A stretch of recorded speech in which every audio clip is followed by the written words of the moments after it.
नमस्कार दोस्तों, इस वीडियो में हम लोग देखेंगे कि परिमेय संख्या और अपरिमेय संख्या किसे कहते हैं। सबसे पहले समझते हैं कि परिमेय संख्या किसे कहते हैं। वे संख्याएं जो p बटे q के रूप में लिखी जा सकती हैं और जहां p और q दोनों पूर्णांक हों किंतु q शून्य ना हो तो वह संख्याएं परिमेय संख्या कहलाती हैं। p बटे q का मतलब वे संख्याएं जो अंश बटे हर के रूप में लिखी जाती हों। p का मतलब अंश और q का मतलब हर।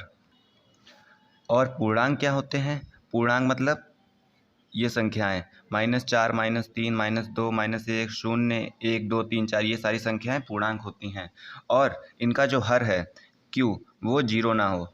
जैसे यहाँ पर 1/2 है, यहाँ पे नीचे हर में शून्य नहीं है, 2 है और 1/2 में के रूप में भी लिखी गई हैं और पूर्णांक भी हैं, तो ये परिमेय संख्या है। ऐसे ही -5/7 परिमेय संख्या है। 3 दिया गया है यहाँ पे, नीचे इसमें हम 1 लिख सकते हैं बटे में, तो ये भी परिमेय संख्या हो गई।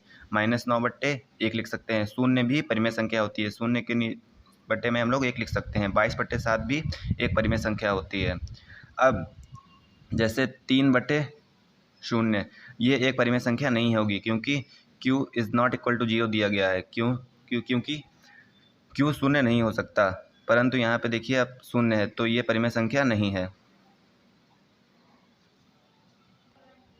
ये कुछ पॉइंट हैं, उनको देखेंगे। प्रत्येक पूर्णांक एक परिमेय संख्या होती है। पूर्णांक क्या होते हैं? -4, -3, -2, -1, 0, 1, 2, 3 ये सारे पूर्णांक होते हैं। अब ये परिमेय संख्या कैसे हुई? क्योंकि हम लोग -4 के बट्टे में 1 लिख सकते हैं, इसके बट्टे में भी 1, यहाँ पे भी 1, 0 के बट्टे में भी 1 आ जाएगा, यहाँ पे भी 1, यहाँ पे भी 1, यहाँ पे भी 1, ऐसे ही जितनी भी संख्या होंगी सब में बट्टे में 1 लिख सकते हैं। तो ये p/q के रूप में भी हो गई और ये पूर्णांक भी हो गए। 1 भी पूर्णांक हो गया, -4 भी पूर्णांक हो गए, ये सब पूर्णांक हो गए। तो और हर में शून्य भी नहीं है, तो इसलिए प्रत्येक पूर्णांक एक परिमेय संख्या होती है।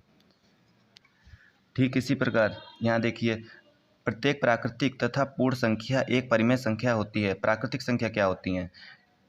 1, 2, 3, 4 ये सारी प्राकृतिक संख्याएं होती हैं। ठीक ऐसे ही इनके बटे में भी हम लोग 1 लिख सकते हैं, यहाँ पर भी 1, यहाँ पर भी 1, 4/1 ये सब भी क्या हो जाएंगी? परिमेय संख्या हो जाएंगी।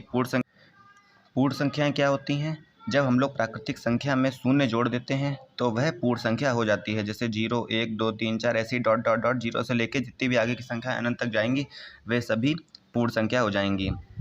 इनके बटे में भी हम लोग 1 लिख सकते हैं, तो ये भी परिमेय संख्या हो गई क्योंकि ना तो हर में शून्य है और ना ही और ये पूर्णांक भी हैं और p/q के रूप में भी लिख सकते हैं, तो ये भी परिमेय संख्या होंगी। अब देखेंगे कि अपरिमेय संख्या किसे कहते हैं। वे संख्याएं जिन्हें p/q के रूप में नहीं लिखा जा सकता वह अपरिमेय संख्या कहलाती हैं। जैसे पाई एक अपरिमेय संख्या है। 2 + √3, √5, √7, √11 ये सभी अपरिमेय संख्याएं होंगी। पाई का मान एक 22/7 होता है और पाई का मान दशमलव में देखें तो 3.141592653 ये रिपीट नहीं होगा, हर बार संख्याएं चेंज होती चली जाएंगी और अनंत तक बहुत सारी होंगी आगे संख्याएं। और जो पाई का मान हम लोग मतलब यूज में लेते हैं वो 22/7 भिन्न में लेते हैं। इसका मान जो 22/7 होता है उसका मान होता है 3.142857, यही बार बार रिपीट होएगा, फिर से 142857, फिर 142857। पर जो पाई का मान होता है जो वो होता है 3.14159, ये सब आगे बहुत आगे तक ये संख्या जाएगी। पर हम लोग कैलकुलेशन में इसको 22/7 लिख देते हैं। असल में पाई जो होता है वह 22/7 से छोटा होता है। ये देखिए आप 3.141 और यहाँ पे है 3.142, तो 3.142 से थोड़ा बड़ा हुआ। अब 22/7 का मान तो ये है।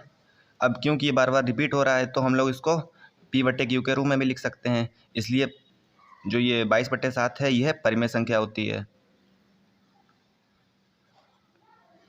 और जो पाई है, पाई का मान ये है। अब ये तो रिपीट नहीं हो रहा है, ये आगे जाके बहुत अनंत तक ये संख्या जाएंगी और हर बार चेंज होती चली जाएंगी, इसीलिए ये अपरिमेय संख्या होती है। पाई एक अपरिमेय संख्या है।